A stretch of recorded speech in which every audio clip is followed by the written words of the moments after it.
ಮಾಡಲು ಹೋದ ಮಹಿಳೆ ಅಪಘಾತಕ್ಕೆ ಒಳಗಾಗಿದ್ದಾರೆ. ಬೆಂಗಳೂರು ಎಲೆಕ್ಟ್ರಾನಿಕ್ ಸಂಚಾರಿ ಪೊಲೀಸ್ ಠಾಣಾ ವ್ಯಾಪ್ತಿಯ ಹೊಸ ರೋಡ್ನಲ್ಲಿ ಘಟನೆ ನಡೆದಿದೆ.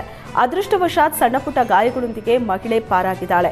ಓವರ್ಟೇಕ್ ಮಾಡೋದಕ್ಕೋಗಿ ಪಕ್ಕದಲ್ಲೇ ಹೋಗ್ತಾ ಇದ್ದ ಆಟೋಗೆ ಡಿಕ್ಕಿ ಹೊಡೆದಿದ್ದಾಳೆ. ಗುದ್ದಿದ ರಭಸಕ್ಕೆ ಮಹಿಳೆ ಬಿದ್ದಿದ್ದು ಕೂಡಲೇ ವಾಹನ ಸವಾರರು ಮಹಿಳೆಯನ್ನ ಆಸ್ಪತ್ರೆಗೆ ಕಳಿಸಿದ್ದಾರೆ. ಅಪಘಾತದ ದೃಶ್ಯ ಹಿಂಬದಿ ಸವಾರನ ಮೊಬೈಲ್ನಲ್ಲಿ ಸೆರೆಯಾಗಿದೆ.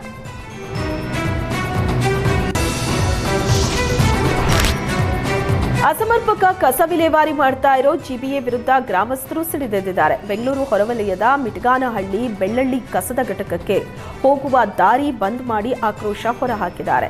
ಕಸದ ಲಾರಿ ಹೋಗೋ ರಸ್ತೆಗೆ ಟ್ರ್ಯಾಕ್ಟರ್ ಟ್ರಾಲಿ ತಂದು ನಿಲ್ಲಿಸಿ ಲಾರಿ ಸಂಚರಿಸೋದಕ್ಕೆ ನಿರ್ಬಂಧ ಹಾಕಿದ್ದಾರೆ. 250ಕ್ಕೂ ಹೆಚ್ಚು ಕಸದ ಲಾರಿಗಳನ್ನು ತಡೆದು ಗ್ರಾಮಸ್ಥರು ಆಕ್ರೋಶ ಹೊರಹಾಕಿದ್ದು, ಅನುಮತಿ ಇರೋ 75 ಲಾರಿಗಳಿಗಿಂತ ಹೆಚ್ಚು ಕಸ ಡಂಪಿಂಗ್ ಮಾಡ್ತಿರೋದಕ್ಕೆ ವಿರೋಧ ವ್ಯಕ್ತವಾಗಿದೆ. ಕಸ ಸುರಿಯೋದಕ್ಕೆ ಬಿಡದ ಪರಿಣಾಮ 250ಕ್ಕೂ ಹೆಚ್ಚು ಕಸ ವಿಲೇವಾರಿ ಲಾರಿಗಳು ನಿಂತಲೇ ನಿಂತಿದೆ. ಇನ್ನು ಬೆಳ್ಳಳ್ಳಿ ಕಸದ ಕ್ವಾರಿಯಿಂದ ಸಾಕಷ್ಟು ಸಮಸ್ಯೆ ಆಗಿದೆ ಅಂತ ಮಿಟಗಾನಹಳ್ಳಿ ನಿವಾಸಿ ಮುನಿರಾಜು ಆಕ್ರೋಶ ಹೊರಹಾಕಿದ್ದಾರೆ. ಯಾವ ಗಾಡಿಗಳು ಟ್ಯಾಕ್ಸ್ ಕಟ್ಟಿಲ್ಲ ಅದನ್ನು ಸೀಜರು, ಯಾವ ಗಾಡಿಗಳು ಫಿಟ್ನೆಸ್ ಇಲ್ಲ, ವ್ಯಾಲಿಡ್ ಇಲ್ಲ, ಇನ್ವ್ಯಾಲಿಡ್ ಇದ್ದಾವೆ, ಈ ಎಲ್ಲ ಗಾಡಿಗಳಿಗೆ ಟ್ಯಾಕ್ಸ್ ಫೈನ್ ಹಾಕುವಂಥದ್ದಕ್ಕೆ ಇಬ್ಬರು ಆರ್ ಟಿ ಒ ಅವರು ಈಗಾಗಲೇ ಕರೆಸಿದ್ದೀವಿ. ಅವ್ರು ಸೂಕ್ತ ಆ್ಯಕ್ಷನನ್ನು ತಗೊತಾರೆ ಸರ್. ಈಗ ನೀವೇನು ಸರ್ ಒತ್ತಾಯ ಮಾಡ್ತಿರೋದು ಏನು? ಫಸ್ಟ್ ಆಫ್ ಆಲ್ ಈಗ ಆಗ್ತಾ ಇರೋಂಥ MSCP ವಿರುದ್ಧವಾಗಿ ನಮ್ಮ ಹೋರಾಟ ನಿರಂತರವಾಗಿ ಕಳೆದ 3 ವರ್ಷದಿಂದ ನಾನು ನಡೆಸ್ಕೊಂಬರ್ತಾ ಇದ್ದೀನಿ.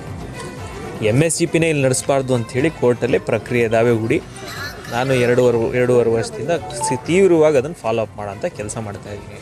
ಹಿಂದೆ ಯಾವತ್ತೂ ಆಗದೇ ಇರೋವಂಥದ್ದು ಇವತ್ತು ನಾವು ಡಿಸ್ಟ್ರಿಕ್ಟ್ ಜಡ್ಜನ್ನು ಇನ್ಸ್ಪೆಕ್ಷನ್ಗೆ ಕಳಿಸೋ ರೀತಿಯಲ್ಲಿ ಹೈಕೋರ್ಟ್ ನಿರ್ದೇಶನ ಮಾಡಿಸಿ ಡಿಸ್ಟ್ರಿಕ್ಟ್ ಜಡ್ಜು